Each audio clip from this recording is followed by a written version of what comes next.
Welcome back to the Victorian Bar Room. Today we are making Claret Cup. Now, Claret Cup was one of the first ideas that kind of established the spark in my head that made me think that there might be something worth digging into in this whole world of Victorian mixology. The BBC had a wonderful show around the late 80s called The Victorian Kitchen, and it featured a lady by the name of Ruth Mott. Now, Ruth Mott, as a younger lady, had been a low-ranking kitchen servant in one of these big English kitchens in its waning days in the early 20th century. And so they were doing this show where they were recreating what it was like in these kitchens. They were recreating the recipes, and they found Ruth, and they brought her in to be the cook, since she had actually literally been there just post-Victorian.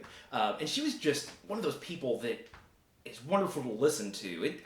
Even if I wasn't even halfway paying attention to the recipe, she just had this wonderful, pleasant voice. But she, for a picnic that they were supposed to be doing for the man and lady of the house, she made Claret Cup. And so that was something that I really wanted to dig into. So today we're going to make Claret Cup right here on the Victorian Bar Room. Now I will say, in some cases there were more recipes for Claret Cup than there were people who made it. We're going with a recipe today in Cooling Cups and Dainty Drinks by William Terrington from 1869. And in this one source alone, there are 19 different recipes for Claret Cup. I chose his Claret Cup a la Wilberforce for two reasons. One is that it's pretty easy, okay? And so if you're out there, you want to try to get a taste of the Victorian period, but you're not very experienced, this is going to be a good way to break in on that. The other thing is because of its proportion. This is good for a small party of people. Some of the ones that he writes are for 20 people. So this is a pretty good size for a small party. Let's run through the ingredients. First, we're going to need 2 bottles of claret. Now, what is claret? I think the answer to that is a little bit more complicated than some people give it credit for. Technically, claret is the English term for a Bordeaux wine, and it got more popular in England about midway through the Victorian period when there were changes in the English tax laws on alcohol. Previously, it had been taxed based on the country of origin, and Portugal was allied with England. France was not always, as we know. And so port wine, which tends to be fortified, so it's coming in a little below 20% alcohol by volume, usually was much more accessible in England, and it was much more popular. It's much more potent. And so claret was not as popular because it was more expensive and because it was weaker, okay? So when the tax law changed to be based on alcohol content, not place of origin, suddenly claret was cheaper and it started looking a lot more appealing. So when you read through recipes and you read through menus and things like that, sometimes you get people talking about wine in 2 categories, in port or claret.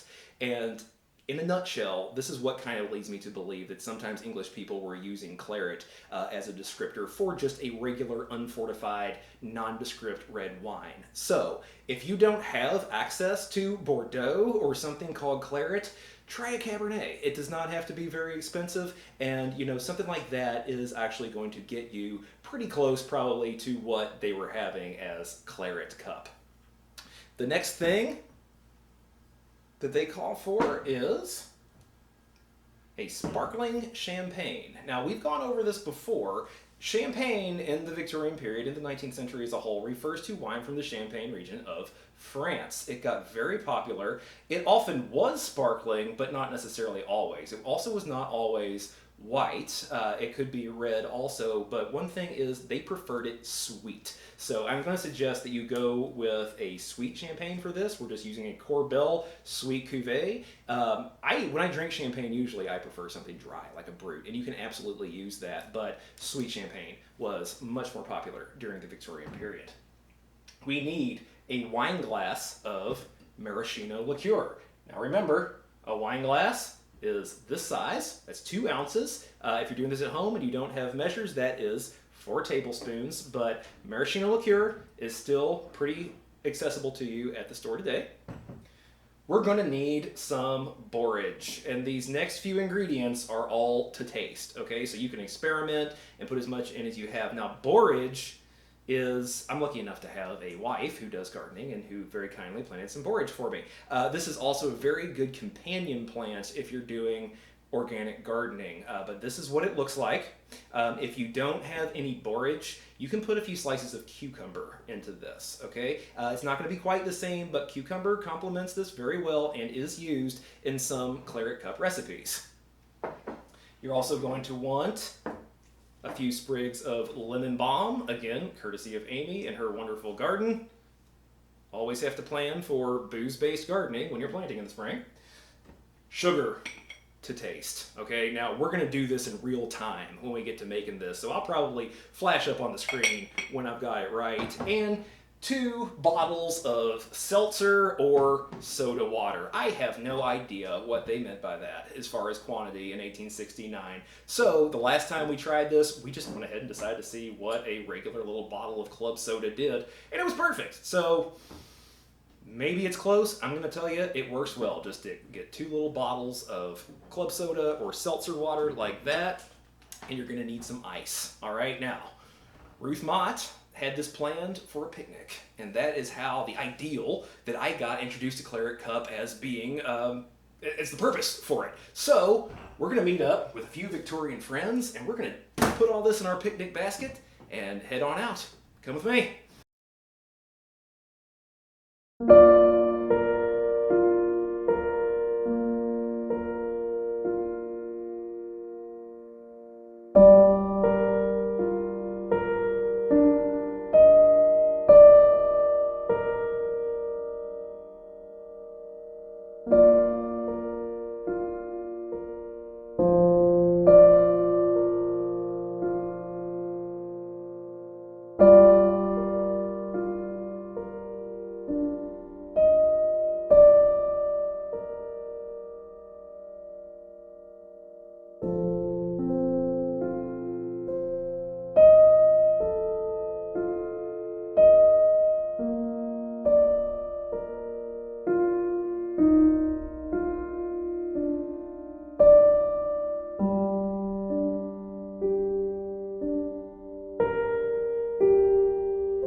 Thanks for joining us today. We have a blast making these episodes, but they do take a lot of time and resources. And as the Victorians showed us, time is money. So if you might feel moved to show us some support, check that description down below to see how you might be able to do that. We sure would appreciate it. Also, don't forget to click subscribe and that bell icon to keep up with what we're doing right here on the Victorian Bar Room.